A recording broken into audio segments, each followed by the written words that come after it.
DM साहब को ज्ञापन देने आए थे? जी, मैं डीएम साहब के पास अपनी फरियाद लेकर के आई हूँ कि रोज प्रतिदिन में मुझे मानसिक रूप से टार्चर किया जा रहा है। मेरे परिवार के खिलाफ में षड्यंत्र रचा जा रहा है, मेरे खिलाफ में षड्यंत्र रचा जा रहा है।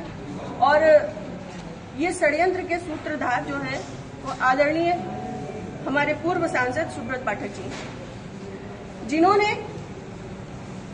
हमारे गेस्ट हाउस को लेकर के हमें ये कहा कि हम भूमाफिया हैं।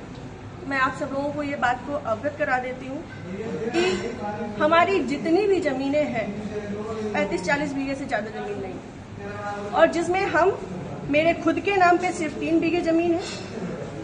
और 3 बीघे जमीन वाली महिला कैसे भूमाफिया हो सकती है?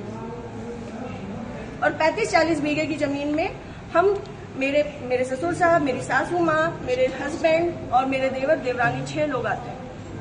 इतनी सी जमीन में कैसे लोग भूमाफिया हो जाते हैं? जो ये बड़ा उससे कह रहे हैं कि चपुन्ना के भूमाफिया। और रही बात मेरे गेस्ट हाउस की, राधा रानी गेस्ट हाउस की, तो आज इन्हें ये पर लग रहा है कि वो हमने सरकारी भूमि में बनाया है, अवैध जमीन पे कब्जा किया है।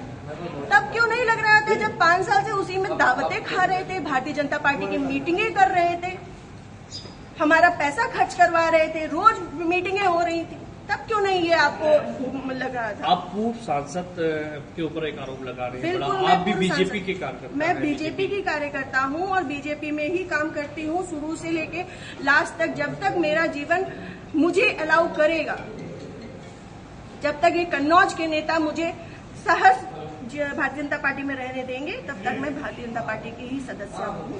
पार्टी में आपने इसकी उच्च पद पे लोगों से शिकायत की है? मैंने ये इस विषय के बारे में यहाँ से लेके प्रदेश अध्यक्ष तक को सबको सारी बातें पता है, और आज से नहीं पता है, ये पिछले 2 सालों से पता है। मेरे पिताजी, मेरे ससुर साहब, मेरे हस्बैंड, हम सब लोगों के लिए हत्या तक का मतलब षड्यंत्र रचा जा चुका है, और विगत के चुनाव के निर्णय के बाद ही रचा गया। पिछली 4 जून को रिजल्ट आया है, पिछली 3 जून को ये हमारे गांव गए थे। हमारे गांव जाकर के इन्होंने, हमारे राइवल्स हैं जो, उनके घर जाकर के इन्होंने 2 घंटे की बैठक रखी जिसमें षड्यंत्र रचा गया। और उसके बाद ही उसी दिन इनके एक प्रमुख कार्यकर्ता कहिए, चमचे कहिए, कुछ भी कहिए, वो जीतू त्रिपाठी, उन्होंने मेरे ससुर साहब को फोन किया, जिसकी मैं रिकॉर्डिंग आप सबको भेजूंगी और चाहूंगी कि मीडिया में आप चलाएं।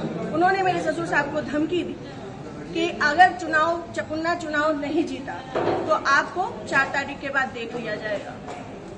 उसके बाद से ये सारा षड्यंत्र रचा गया। क्या चुनाव हरवाने में आपका भी श्रेय जाता है? मैं भारतीय जनता पार्टी तरीके से वो आरोप लगा रहे हैं, क्या वो कुछ भी कहे? वो तो ये भी कह रहे हैं कि भाई नेहा त्रिपाठी ने 20 लाख रुपए ले लिए थे सपा से।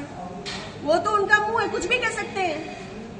पर मैं भारतीय जनता पार्टी की कार्यकर्ता हूं और सभी लोग सोशल मीडिया जानते हैं, चलाते हैं, सभी लोग मेरी आईडी में देख सकते हैं कि मैंने किस तरीके से काम किया है। मैं सुब्रत पाठक के लिए काम नहीं करती, मैं भारतीय जनता पार्टी के लिए काम करती हूँ। आपने प्रशासन और पुलिस से शिकायत की इस बारे में? जी, मैंने पिछली 25 तारीख को प्रशासन पुलिस से शिकायत की थी, जिसमें सीओजी की टीम गठित है और अभी तक कोई भी पकड़ा नहीं गया है। क्या मानती है पुलिस, प्रशासन और पुलिस दोनों लापरवाही कर रहे हैं? संभवतः हो सकता है, क्योंकि जिस हिसाब से अब दिन बीतते जा रहे हैं तो मेरा भी सब्र का पैमाना टूटता जा रहा है, और मुझे, मेरे परिवार को बहुत ज्यादा खतरा है इन लोगों से जो हमारे दुश्मन हैं। क्योंकि सुब्रत पाठक जी ने, हमारे जो राइवल्स हैं, सभी आजीवन कारावास के मुजरिम हैं। सभी आजीवन कारावास के मुजरिम हैं। मैंने इसमें लिख के भी दिया है।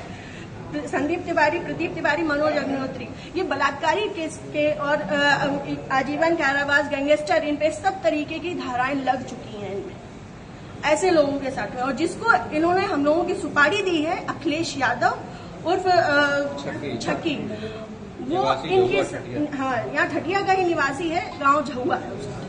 वो इन लोगों के साथ में, सुब्रत पाठक के साथ में भी जेल में रहा है और इन लोगों के साथ में भी जेल में रहा है और अभी फरार है। और इन लोगों की मोटरसाइकिल भी उनके पास है, अभी तक वो भी बरामद नहीं है।